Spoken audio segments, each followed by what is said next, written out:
Hello, ನನ್ನ ಬಳಗದ ಬಂಧುಗಳ ಎಲ್ರಿಗೂ ನಮಸ್ಕಾರ. RVR ಕಿಚನಲ್ಗೆ ಎಲ್ರಿಗೂ ಸ್ವಾಗತ. ಇವತ್ತು ಸಬ್ಬಸಿಗೆ ಸೊಪ್ಪಿನಿಂದ ಪಲಾವ್ ಮಾಡೋದು ಹೇಗೆ ಅಂತ ನೋಡ್ಕೊಳ್ಳೋಣ. ಎಲ್ಲ ಪಲಾವ್ ಮಾಡಿದ ಆದರೆ ತುಂಬ ಟೇಸ್ಟಿಯಾಗಿರುತ್ತೆ ಸಬ್ಬಸಿಗೆ ಸೊಪ್ಪಿಂದ. ಇಲ್ಲೊಂದು ಜಾಹೀರಾತು ಕೊಟ್ಟಿದ್ದೀನಿ ನಾನು. ಶಿವಮೊಗ್ಗದ ಗೋಪಾಳಗೌಡದಲ್ಲಿ ಬರುತ್ತೆ. ಆಸಕ್ತರು ಇದ್ರ ಬಗ್ಗೆ ವಿಚಾರಿಸ್ಕೋಬೋದು. ಇದರ ಫೋನ್ ನಂಬರು ನಾನು ಡಿಸ್ಕ್ರಿಪ್ಷನಲ್ಲಿ ಹಾಕಿರ್ತೀನಿ. ಇಲ್ಲಿ 2 ಕಟ್ಟು ಸಬ್ಬಸಿಗೆ ಸೊಪ್ಪು ನಾನು ಇಟ್ಕೊಂಡಿದ್ದೀನಿ. ಇವತ್ತು ಇದ್ರ ಪಲಾವ್ ಮಾಡೋಕ್ಕೆ ಹೋಗ್ತಾ ಇದ್ದೀನಿ. ನಾನು ಇದನ್ನು ಮಿಕ್ಸಿಗೆ ಹಾಕಿ ಹರ್ಕೊಳ್ಳೋದ್ರಿಂದ ಒಂದು ಸ್ವಲ್ಪ ಮಾತ್ರ ಕಟ್ ಮಾಡ್ಕೊತಾ ಇದ್ದೀನಿ. ಒಂದು 3 ಪೋರ್ಷನಾಗೆ ಕಟ್ ಮಾಡ್ಕೊತಾ ಇದ್ದೀನಿ. ಇದನ್ನೀಗ ತೊಳೆದ್ಬಿಟ್ಟು ಸ್ವಲ್ಪ ನೀರು ಬಸಿಲಿಕ್ಕೆ ಹಾಕ್ಕೊಳ್ಳೋಣ. ನೋಡಿ, ಪಲಾವ್ ಮಾಡಲಿಕ್ಕೆ ನಾನು ಸ್ವಲ್ಪ ತರಕಾರಿ ಕಟ್ ಮಾಡಿ ಇಟ್ಕೊಂಡಿದ್ದೀನಿ. 2 ಕ್ಯಾರೆಟನ್ನು ತುಂಡು ಮಾಡಿ ಇಟ್ಕೊಂಡಿದ್ದೀನಿ. ಸ್ವಲ್ಪ ಬಟಾಣಿ, ಸ್ವಲ್ಪ ಕಾಲಿಫ್ಲವರು, ಇದು ಉಪ್ಪು ನೀರಲ್ಲಿ ಹಾಕಿ ತೆಗೆದು ಇಟ್ಕೊಂಡಿದ್ದೀನಿ. ಟೊಮೆಟೊ, ಒಂದು ದೊಡ್ಡ ಟೊಮೆಟೊ ಹಚ್ಚಿಟ್ಕೊಂಡಿದ್ದೀನಿ. ಒಂದು ಆಲೂಗಡ್ಡೆ ಹಚ್ಚಿಟ್ಕೊಂಡಿದ್ದೀನಿ.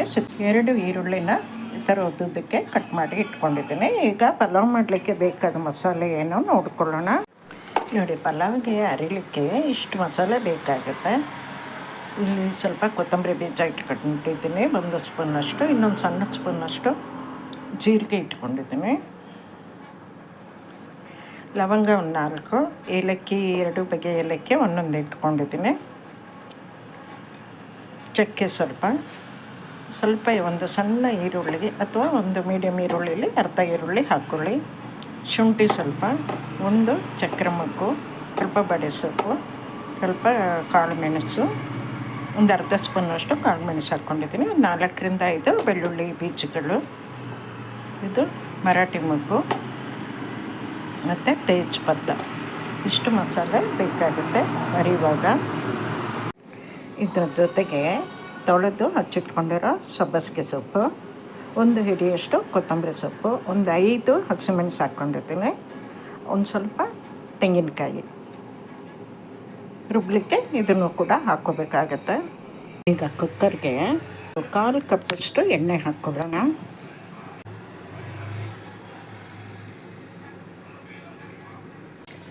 ತೇಜ್ಪತ್ತ ಹಾಕೋತಾ ಇದ್ದೇನೆ. ಜೊತೆಗೆ ಹಚ್ಚಿಟ್ಕೊಂಡಿರೋ ಈರುಳ್ಳಿ ಹಾಕ್ಕೊಳ್ಳೋಣ. ಈರುಳ್ಳಿ ಫ್ರೈ ಆಗೋವರೆಗೂ ನಾವು ಮಸಾಲೆ ಹರ್ಕೊಂಡ್ಬಿಡೋಣ. ಕೊತ್ತಂಬರಿ ಸೊಪ್ಪು ಹಾಕ್ಕೊತಾ ಇದ್ದೇನೆ ಅರಿಲಿಕ್ಕೆ.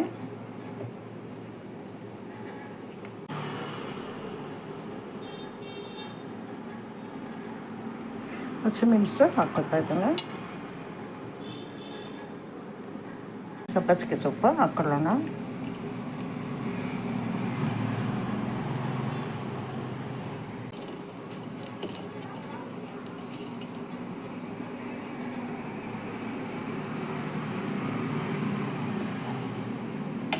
ತೆಂಗಿನಕಾಯಿ ಚೂರುಗಳನ್ನು ಹಾಕ್ಕೊತಾ ಇದ್ದೀನಿ. ಈಗ ಇದಿಷ್ಟು ಒಂದ್ಸಲ ಸ್ವಲ್ಪ ನೀರು ಹಾಕ್ಕೊಂಡು ಹರ್ಕೊಳ್ಳೋಣ.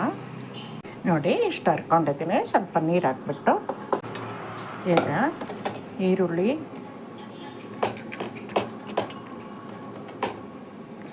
ಶುಂಠಿ, ಬೆಳ್ಳುಳ್ಳಿ, ಉಳಿದ ಮಸಾಲೆ ಸಾಮಾನೆಲ್ಲ ಸೇರಿಸಿ ಹಾಕ್ಕೊಂಡ್ಬಿಡೋಣ. ನೋಡಿ, ಎಲ್ಲ ಹಾಕ್ಕೊಂಡಿದ್ದೀನಿ. ಒಂದ್ಸಲ ರುಬ್ಕೊಂಡ್ಬಿಡೋಣ. ನೋಡಿ, ಮಸಾಲೆ ಹರ್ಕೊಂಡಿದ್ದೀನಿ.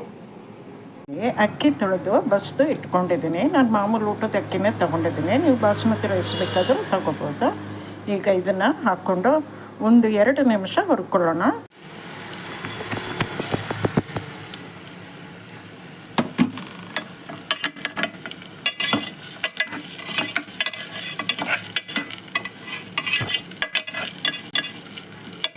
ಈಗ ಹುರ್ಕೊಳ್ಳೋದ್ರಿಂದ ನಾವು ಪಲಾವ್ ಮಾಡುವಾಗ ತುಂಬ ಉದುರುದ್ರಾಗಿ ಚೆನ್ನಾಗಿ ಬರುತ್ತೆ.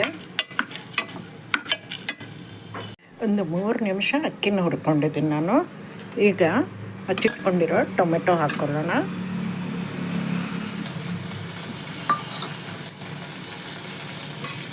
ಇದನ್ನು 1 ನಿಮಿಷ ಬಾಡಿಸ್ಕೊಳ್ಳಿ ಟೊಮೆಟೊನ.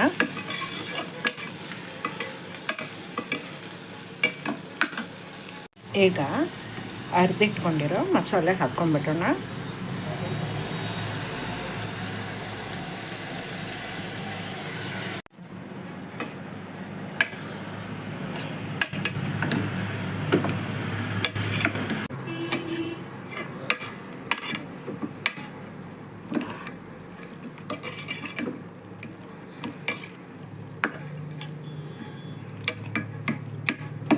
ಒಂಚೂರು ಮಸಾಲೆದು ನೀರು ಪಚ್ಚೆ ಹೋಗೋವರೆಗೂ, ಹಸಿ ವಾಸನೆ ಹೋಗೋವರೆಗೂ ಹುರ್ಕೊಳ್ಳೋಣ. ಈಗ ತರಕಾರಿಗಳನ್ನು ಹಾಕ್ಕೊಳ್ಳೋಣ.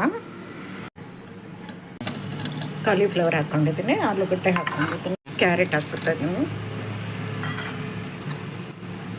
ಬಟಾಣಿ.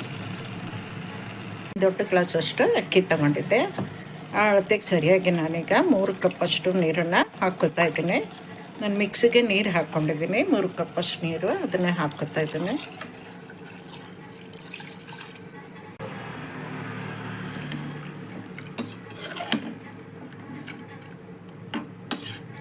ಸ್ವಲ್ಪ ಅರಿಶಿನ ಉಪ್ಪು ಹಾಕ್ಕೊಳ್ಳೋಣ. ಸ್ವಲ್ಪ ಅರಿಶಿನ, ರುಚಿಗೆ ಬೇಕಾದಷ್ಟು ಉಪ್ಪು ಹಾಕ್ಕೊತಾ ಇದ್ದೀನಿ. ಈಗ ಒಂದು ಕುದಿ ಬಂದಮೇಲೆ ಕುಕ್ಕರ್ ಮುಚ್ಚಳ ಹಾಕ್ಬಿಡಬೇಕು. ನೋಡಿ, ಸಣ್ಣಗೆ ಕುದಿ ಬರ್ತಾ ಇದೆ. ಈಗ ಮುಚ್ಚಳ ಹಾಕ್ಬಿಟ್ಟು ಪ್ರೆಷರ್ ವೇಟ್ ಹಾಕ್ಬಿಡೋಣ.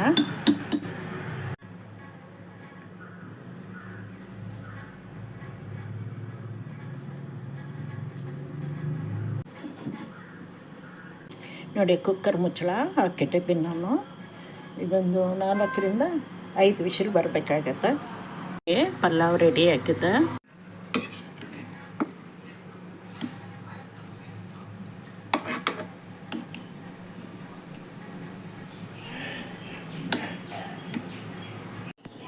ಸಬ್ಬಸಿಗೆ ಸೊಪ್ಪಿನ ಪಲಾವ್ ಮಾಡೋದು ನೋಡ್ಕೊಂಡ್ರಲ್ಲ. ನೀವು ಸಬ್ಬಸಿಗೆ ಸೊಪ್ಪನ್ನು ಹರ್ಕೊಳ್ಳೇಬೇಕಂತೇನಿಲ್ಲ. ಈರುಳ್ಳಿ ಫ್ರೈ ಮಾಡುವಾಗೆ ಸೊಪ್ಪನ್ನು ಕೂಡ ಹಾಕಿಬಿಟ್ಟು ಫ್ರೈ ಮಾಡ್ಕೋಬೋದು. ಇಲ್ಲಾಂದರೆ ಅರ್ಧ ಭಾಗ ಸೊಪ್ಪನ್ನು ಫ್ರೈ ಮಾಡೋಕ್ಕೆ ಇಟ್ಕೊಂಡು ಅರ್ಧ ಭಾಗನ ಹರ್ಕೊಳ್ಳಿಕ್ಕೆ ಇಟ್ಕೋಬೋದು. ಸಬ್ಬಸಿಗೆ ಸೊಪ್ಪಿನ ಪಲಾವ್ ಮಾಡೋ ವಿಧಾನ ನೋಡ್ಕೊಂಡ್ರಲ್ಲ.